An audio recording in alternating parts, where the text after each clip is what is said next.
At CPAC, NTD's Paul Greaney spoke to Nigel Farage, member of British Parliament and the leader of the UK Reform Party.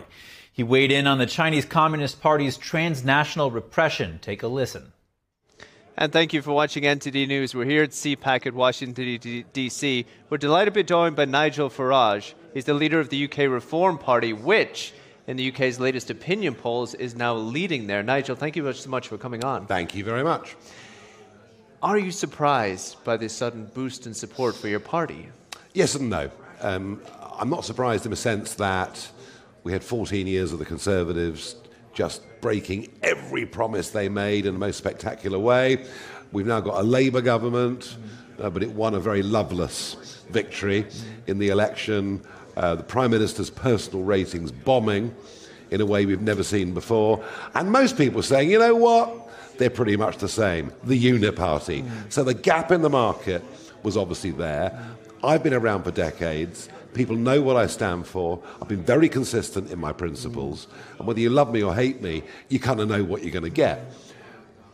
But surprised in the historical context. Think of it in American terms. You know, you have got the Republicans and the Democrats. Ross Perot had a go 30 years ago at breaking the system. Time. He came close, but it didn't happen. And this is like a new Ross Perot party that suddenly is in the lead in the polls. So in historical terms, it's astonishing. But maybe it's a reflection of just how much trouble we're in as a country. On your point about what you stand for, something we cover a lot here is the United States government's relationship with China and the Chinese Communist Party. If you were to become Prime Minister, what would your stance on the Chinese Communist Party be? Well, obviously because of Hong Kong, we have a direct relationship of trust with the CCP being broken. This was a 50-year deal on Hong Kong. For 50 years, it would have autonomous rule, it would remain a democracy, all gone. All gone. So that's a bad place for us to start. The big problem with China now is that we're so reliant. We're reliant on them. So until we can start building up our own manufacturing base, we're not in an easy position. I think what we can say is it's a good thing that we kept Huawei out of our 5G phone network, something that Boris Johnson wanted to do. That was a good thing. And we clearly can be disapproving of many of the moves that are being made by the Chinese Navy in particular. And this brings us back to Diego Garcia.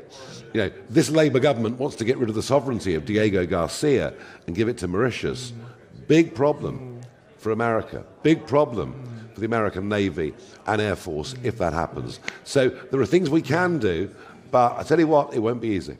We have 1 minute, Mr. Farage. Yeah. On Hong Kong, we see the Chinese Communist Party using what they call transnational repression, attacking people in the UK, in the United States, from Hong Kong, putting bounties in their head. Is there something you can do to prevent this? Well, the rule of law is important, and you can stop foreign agents acting badly, you know, whether it's in Britain or whether it's in America. But all of that shows you the kind of regime that we're talking about. We have to be able to make our own stuff at a decent price that is decent quality, and if you do it and we do it, we will not be dependent upon China, or, as the President says, China. Mr. Farage, thank you.